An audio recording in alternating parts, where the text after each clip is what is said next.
Well, good afternoon, everyone. Thank you for joining us on Buying, Fixing, and Selling a Business. My name is Casey Truby. Today's one of my favorite topics, the 5 deadly sins that we commit in business and why that's opening opportunities for us. Because distressed small business owners, the companies we want to buy, are all making the same 5 mistakes. And what we're going to do is cover those briefly and tell you what we look for when we're looking at a small company, what we want to make sure we're not doing on our own.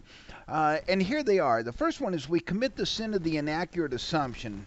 The second, we fail to see our business as a series of systems. We spend way too much time on the wrong thing. That's number 3. We fail to hire talent and then delegate everything to them so we can think and plan and manage. And we don't seek counsel from those who will tell us the truth. So let's talk about this mistake number 1, the sin of the inaccurate assumption. This is probably the biggest killer in a small business. They're just convinced of something and they know they're doing it right, but I got to tell you something. So many times they have absolutely no idea. Let me tell you an example. In an acquisition I did a couple of years ago, I asked the manager when I took over, I said, why do we have so many small customers? It seems to me we're not making money. And the company had 150 clients, but only 30 of them paid over $1,000 a month. And the cost of overhead, though, when I divided it by the number of customers, came out to $308 per month. And it took the same amount of time for large clients and small clients. We did the same amount of overhead allocation. It was a service business. There was no cost of goods other than labor. And we spent just as much time on a small client as a big one in managing that account.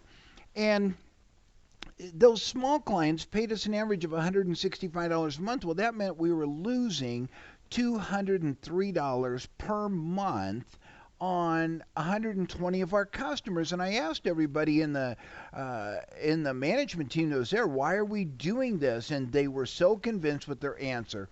They told me that all 30 of the clients we have now that are paying more than $1,000 a month, they all started at 165 and then worked their way up to 1,000. But when I went in and started looking at the numbers and looking at the accounting records, I found out that wasn't true at all. That everybody that came in over 1,000 a month, everyone we had over 1,000 a month started at over 1,000 a month right off the bat. And somehow it had leaked into the management's thought pattern that small clients become big clients, but it just wasn't true. And the company had lost $1.2 million in the last 4 years in hoping this was true. And all they had to do was look at their accounting records. And but you couldn't challenge the assumption because the owner didn't want to hear about it. So it's one of those things that just blows me away on how inept some people can be. I was talking to a rental property owner 2 nights ago, and this guy's been an old friend of mine for years and years, so I'm not going to mention his name, but he's got about 200 units and in Wyoming, and he says, all my units under $800, I got 98% occupancy. But those that are renting for $1,000, I've got 22 units at $1,000. 15 are rented, 14, and I got 6 or 7 that are empty. And I said, well, if they rent at $800, why don't you just drop the price to $800 and rent them out? Well, then my 15 current customers will want me to drop their price as well. And I'm looking and saying, so if you drop those 15 people by $200, that's $3,000 a month. But if you fill up those 6 empty units, that's $4,800 a month. You're coming out $1,800 a head, and you don't have empty units, which, as we all know, if you've ever owned rental property, you don't want empty units because of the nefarious activities that people will affect on an empty unit. And I can't even think of the word I'm trying to say. I know you all are thinking it, though. So, and he's looking at me saying, well, why didn't I think of that? But it's sometimes this stuff is so simple if you just crunch the numbers for a few minutes and spend a little time thinking. Another big inaccurate assumption, I ask people, why haven't you raised your prices? And the first thing out of their mouth is because the customers won't pay. But you never want to say no for the other guy. Harvey McKay taught me that in a seminar one time. I said, I used those exact words. I don't think the customer will pay that much. Never say no for the other guy. And so you want to believe that people will pay more because those people that like you will. Now, we don't even know when my buddy in Wyoming made the assumption that the other 15 are going to discount. I mean, how will they ever know? They're not looking for an apartment, so they're not going to even know the guy next door got it for 200 less. If he ever hears a complaint, and because we kept talking about it, so if you ever hear a complaint, then go to your tenant and say, listen, I can lower your rent by $200 a month also, but in exchange, I'd like you to sign a new lease for 2 years. And the tenant's going to assume that that's what everybody is getting, and you're going to get the 2-year lease out of them instead of a 1-year lease. And even at 800, you've got a better business. So when I look at buying a business, I divide the company into 8 categories, and the lead system, the sales system, the joint venture system, what is the process for delivering? And then I want to ask these questions. What are we assuming about these that aren't necessarily true? And of course, a big part of figuring this out is to become very familiar with financial statements. And this really comes from practice. There's no magic book. There's no magic training. If you have trouble, go to your accountant and ask them to explain it to you. But I love financial statements because it just gives me a picture of what's going on. And I can look in the details of the sales report or the expense report. And I start at the top 20%. What are the 20% of our line items that we're spending the most money on? What are the 20% of my clients that are spending the most money with me? Because if I look at the bottom 20%, the only thing I'm really going to be able to discern is why aren't they buying more? And that might be an excellent example also of saying no for the other guy. Maybe we just decided not to ask them. But we don't know this until we spend time thinking. And this is one of the reasons why I always recommend not to work yourself. That your job is to be like Donald Trump. To put deals together, find the customer, find the money, find the contractor, find the land, and then work yourself into a percentage of the deal, but don't actually do any of the real work. Be the promoter, and that's what we are when we're business people. Now, when I get a problem, I want to be able to, when I see a potential problem, I want to be able to name it, because if you can name a problem, you can solve it. You see, answers are easy. It's a question that's always hard. What's wrong with this business? That's the hard question. If we realize that what's wrong with this business is that we should only have 30 customers, not 150 customers, then it was an easy solution to get rid of 120 customers. It took us about 6 weeks to get rid of them. So this little circle of things that we do here, identify, explore, set goals, I'm not going to go into those steps. You can pretty much understand what they are. And most of this stuff is really simple. We don't have to get complicated to turn a business into a profit. Now, here's the second big sin of the 5 deadly sins. First one, inaccurate assumption. Second one, a failure to establish in writing a series of processes so everyone knows how to run the company. Now, every business has got processes, but most of them were created standing around the water coolers, just a loose amalgamation of rules that everybody just decided upon. And sometimes they comply to their own rules, and sometimes they consider it an exception. They're going to do something different. But when you run a business on exceptions, you never grow. You're limited to being smaller than 1 million in sales. That's just the way it is.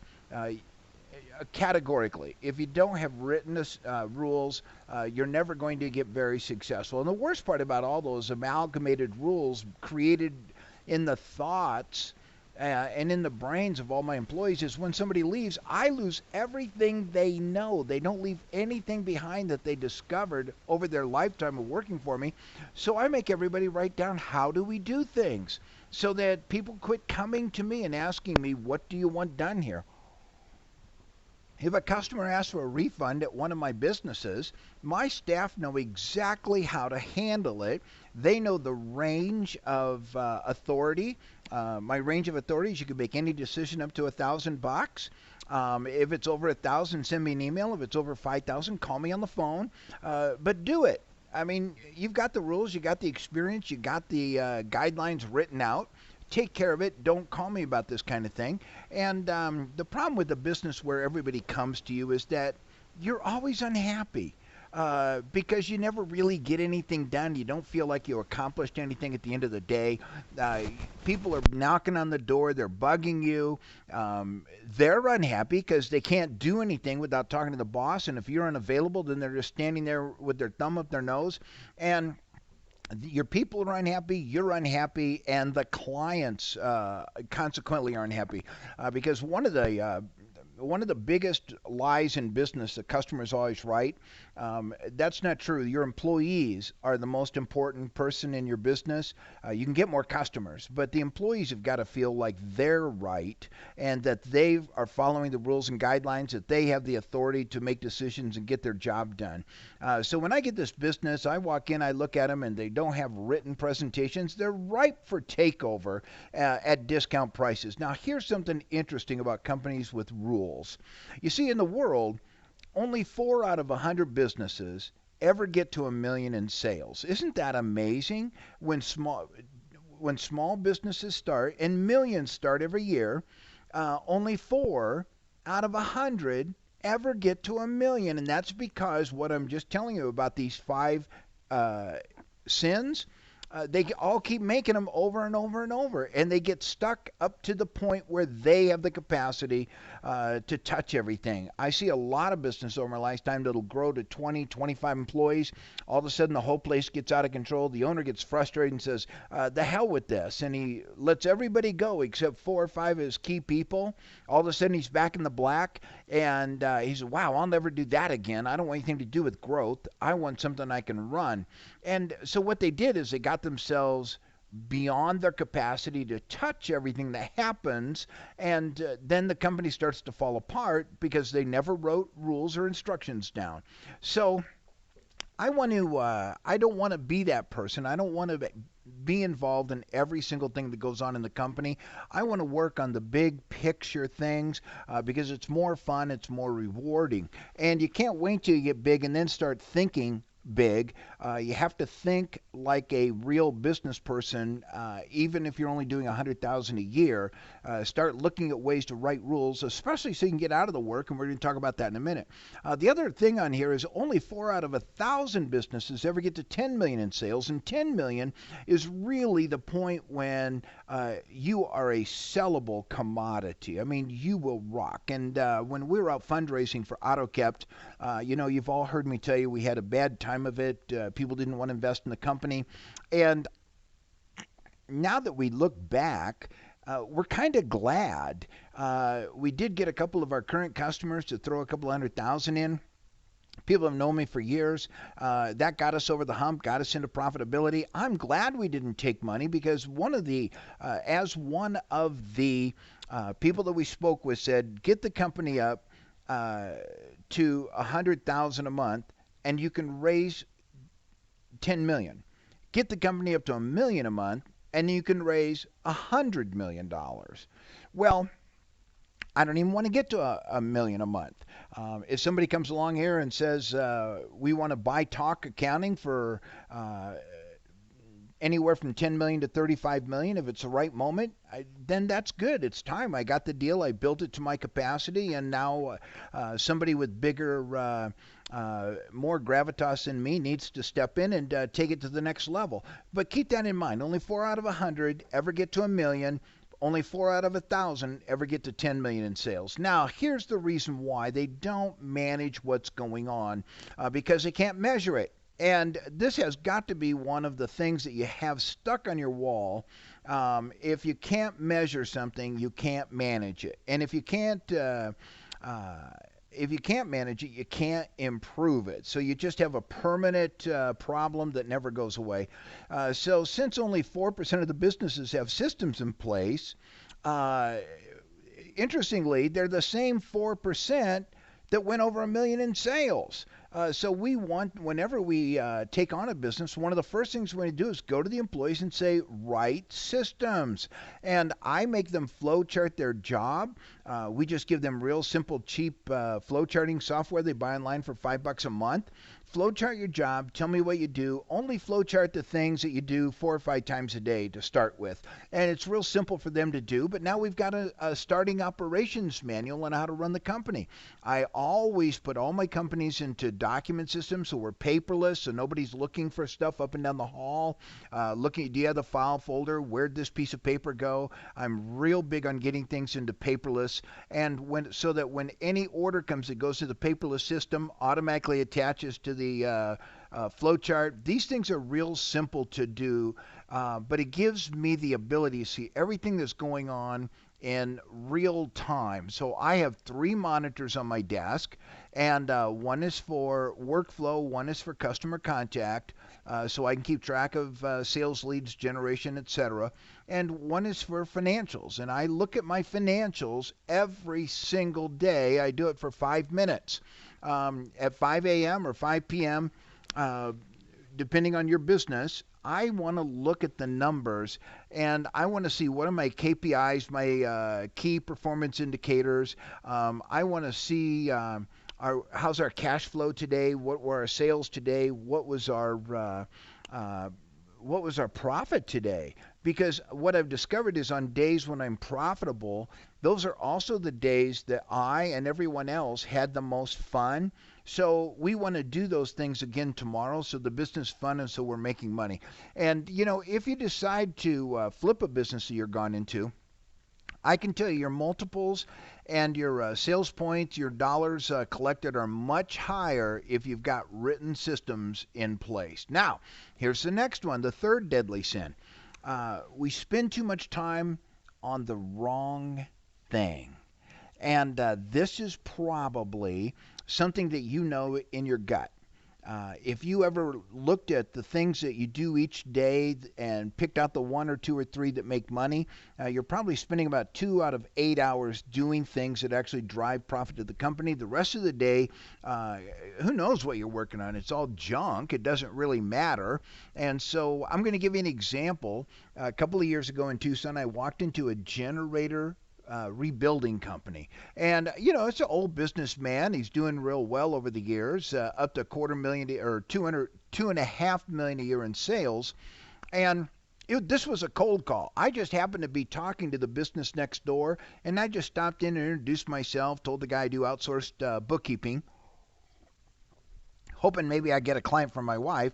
And we just started a conversation talking about the generator business. It turned out that he hadn't done $2.5 million for quite a few years because the Chinese were flooding the market with brand new generators that were cheaper than the ones he could rebuild.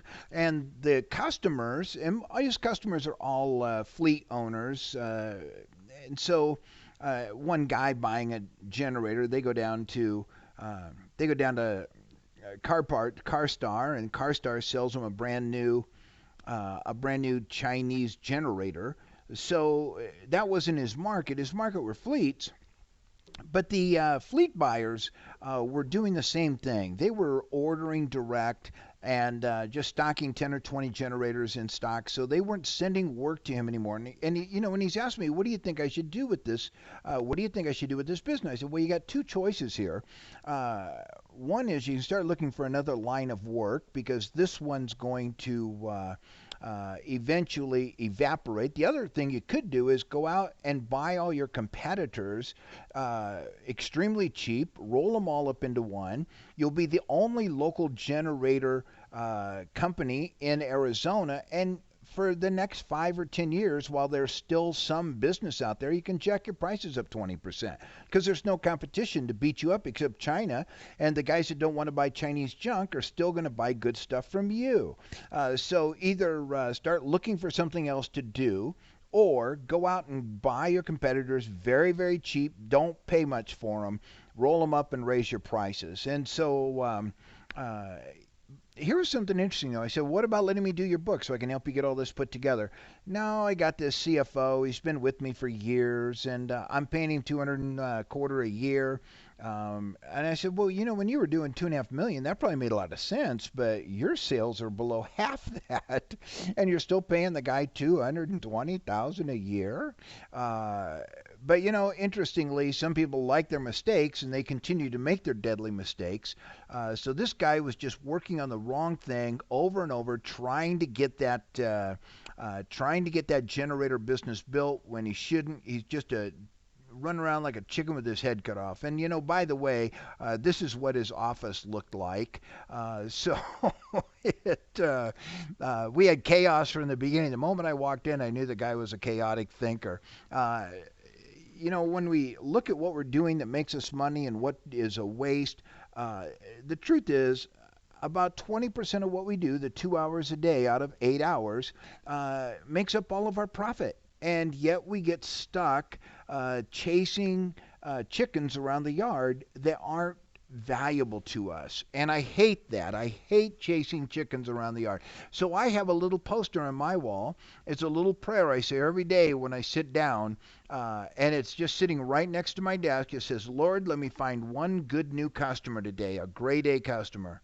Lord, let me build one relationship and make it work better with my team, and let me write one system so pigs don't get to my desk. And that's what I call crap I don't want to do, a pig. I don't want pigs on my desk. So if anybody comes in and asks me a question, I'm going to sit down and write a system in the next 15 minutes to make sure that question never gets to me again. Now, here's the fourth deadly sin. We don't hire talent and then delegate everything to them so we can think and plan. I mean, the truth is, when work comes to my desk, I've got two choices, just like you. I can ask myself, how am I going to do this? Or I can say, who is going to do this?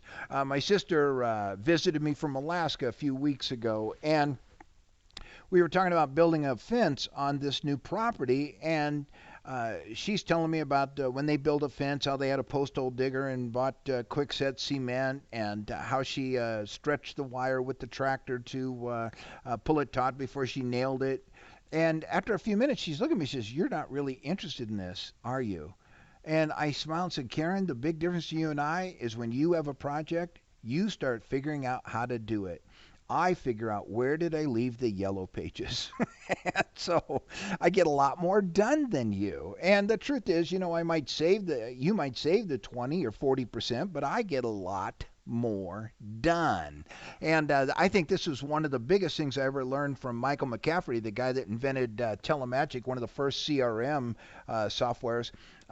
He must have said this a million times. First time you do it yourself, and then you write down how you did it, and then you never do it again, you delegate it. And every rich business person, if you read their books, they all tell you the same thing. Now, what if they can't figure it out, though? What if you're the only person that can figure something out? Then your business is too complicated, and your business model needs to be re-engineered so it is simpler. If your business is complicated and you try to delegate things to people and they can't get it done, they can't figure it out, something's wrong with the model. This most often happens in sales. I'm the only guy around here who can sell this product. Well, if that's the truth, then you really need to take a look at your sales process and your offer, because it cannot be that hard. So I guess my big question is, or my big comment here on number 4 is hire talent. A lot of years, I think I spend more time looking for good employees and managers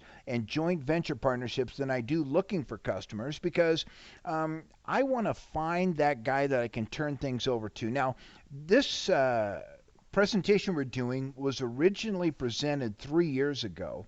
And at that time, let's see, I had 1, 2, 3, 4, 5, 6, 7 companies at that time. And I had managers running each of them. Interestingly enough, over that time, some things have changed. 80/20 accounting, I actually closed that business. The reason I did not sell it, and it was a seminar company teaching accountants how to do marketing. The reason I closed it because it was too complicated. Nobody could get up in front of the room and talk like I could and understand marketing like I did. So it was an unsellable business. I just wound it down. Paperless Overnight has converted to AutoKept /Talk, and Travis runs that. Lonesome Cowboy Publishing runs the business Buy, Fix, and Sell. What we're doing right now, that's run by somebody. Aristocare, I got Christian in to do that, and then he bought me out. Elite Lawyer Service, Kim Fedor ran that. She bought me out. And then later she turned around with Pam Brown and bought another one of my companies, QB Express, the QuickBooks training company. So these kind of things just, the nice thing about these companies listed in blue is we were able, by selling those companies, to fund the growth of AutoKept and the 2 years of programming work that we dumped into it, because we got enough cash flow out of that to fund the next big deal, and we think AutoKept's going to be somebody's going to make it a $100 million company. I'm going to get out at $10 million to $35 million, but somebody's going to get rich on this baby. And then Global Staffing Connection is where I lease employees in India, bookkeepers, and that's just been a little cash cow that makes $10,000 a month, and it just goes on and on and on. And it's just been around for 10 years. I don't even manage it. It just runs itself. But if you're in business, hiring talent, hiring people you can work with, you realistically, you're going to have 3 marketing campaigns going on all the time. I've got to find great employees. I've got to find partners and managers. And I've got to find joint ventures and people that will finance me on my next big project. And, you know, Donald Trump says that's one of the reasons he's so successful is he's the king of credit. He says, I just spend all day looking for money. And when I find money, I can find deals, but I got to find money first. I think it's kind of the opposite. It's easier to find money if you can bring a deal to the table and say, look what we're doing. Trump says it's easier to find money and then go find the deal. So, you know, he made $554 million last year. I think his system might be better than mine. Anyway, here's the last one. We do not seek counsel from those who will tell us the truth. And the most important words were the last 2 there, the truth. And so we fail to seek counsel and from those who will disagree with us or hold us accountable. And when that happens, then in our own knowledge, when our own knowledge is limited, we sometimes become convinced that our hopes are the truth. This is a picture of my son when he's 2 years old. His hope was he was going to get the biggest fire blasting gun on the planet for Christmas, and because his knowledge was limited. He's got to be 12 before he can have a fire blasting gun. Or, you know, if we don't have counsel, we come up with some bright idea that no one's ever done before. We're convinced it's the right thing, or we start answering questions for the other guy before we even talk to him. I think it is so important to take a few minutes and bounce ideas and get feedback from other people, even if you have to go on vacation with business owners or join local business clubs, buy rich people lunch. I mean, these don't have to be people like the Vanderbilts. Just a guy who's doing $2-3 million a year, $5 million a year, $10 million a year in sales. They're going to know so much more than you do about running a business, and they will go to lunch with you, and you just have a conversation. Bring up some things that you're working on, and listen. They're going to give you a lot of feedback. I really recommend you meet regularly with your accountant too. Now, they're generally not very forward-looking, but they can certainly point out things in your history that could have a great impact on your future. And they're very good at pointing out the inaccurate assumptions. I've got this product line, this advertising line. One of the things about inaccurate assumptions that I do with Travis, because we do a lot of advertising on AutoKept, I won't let him do any kind of advertising campaign without first implementing the tracking system. How are we going to know if this works? And we track the number of leads, the number of sales meetings that came out of those leads, and the number of people that actually bought. Because I've got to know those 3 numbers. Otherwise, I'm going to waste a lot of money on a Facebook ad. I might spend $5,000 in a week, have 400 people send an email in, said they'd like to talk to us, and if none of them buy, I mean, that's a total waste. I'd rather have spent $5,000 to get one client than 5,000 to get none. So I really need those tracking systems in place. Your accountant's going to remind you this. If you do have a trade association, I would join it. But here's something interesting about joining business clubs or trade associations. A lot of the people in those groups are not as successful as you. And you need to isolate that right away. I'm going to tell you the easiest way to do it. When you're talking to someone for the first time, you can't just say, what are your sales? Because that's a very uncomfortable question. It's like asking how much money do you have in the bank? So an easier way to get this done is how many employees do you guys have? And that's a number that most business people are a lot more open to sharing. And in every industry, you could almost take the multiple of employees, and I can tell you exactly what your sales are. For a bookkeeping firm, the number is about 80,000 a year per employees. For a wholesale distribution, it's about 250,000 per employee. Contractors are about 125, and those are just things that you can pick up by reading association news. So if a guy is in the construction business, got 5 employees, I know he's doing over $500,000 a year in sales. And that's so now I know if the guy's successful, he's somebody I want to sit down and visit with. If he tells me, oh, I run the place by myself because you know how employees are, you can't get them to make any money, I don't want to talk to this guy. I want to be polite and get up and leave the table and go somewhere else. So this, and the other thing that you might want to consider doing is just get on the phone and ask people who have a vested interest in your success, which are mostly going to be your investors and your creditors. Excuse me. Your investors and your creditors, just talk to them on the phone. I got this problem. What do you think I ought to do? Sometimes they're going to have resources that you would never have thought of or ideas that would never pop into your brain. But remember, you're the owner. That's your job. Your job is not to wrap a package, put tape on it, ship it out the door. Your job is not to sit down and write the advertisements or make the sales calls. Your job is to do the big thinking, and you have to start that now. Even if you're working 8 hours a day, you might have to go to 10 hours a day and dedicate a couple of hours just thinking about how to run the business better, talking to other people that can share in those thoughts and ideas, so that you can start doing the things that get you out of these 5 mistakes. And then the last one I'm going to recommend is joining masterminds. But this can be a big bogus idea. There are a lot of guys out there promoting masterminds. I'm bringing the best of the best in the room, and yada, yada, yada. I've gone to lots of these, and where you spend $5,000, $10,000, $50,000 a year, and a lot of times they're not the best. They're just goofballs who happen to get a new credit card in the mail this week, and they want to be around other people that would spend $50,000. So you've wasted your time, and this is probably my last piece of advice I would recommend today, is to get involved in paid masterminds where you're supposed to be around the room with a bunch of winners. Nah, it just hasn't worked out. And I've really tried to make that thing work. I've really worked it hard. So this is the conclusion, that these 5 deadly mistakes are why businesses come up for sale. Solve them in your current business first, and then start looking for the companies that are up for sale. And this is where they're at. I mean, when you look at a business for sale, they'll often tell you, well, I want to retire, or I've got health issues. Yeah, the business is making you sick. And that's really not the truth.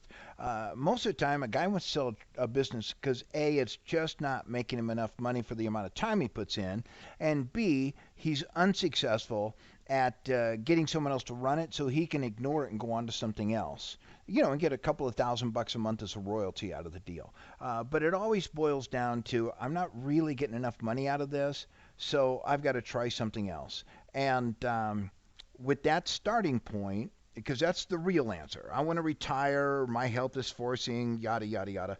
The only time I believe health is forcing the sale is when the guy died. Then I truly believe that it's a health thing and the family doesn't know how to take over the complicated business. But up until that point, I really don't have much faith in that answer.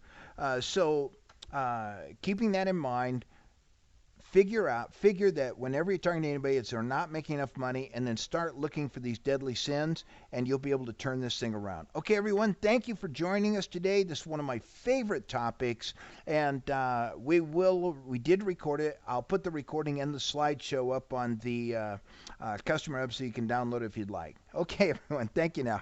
Bye.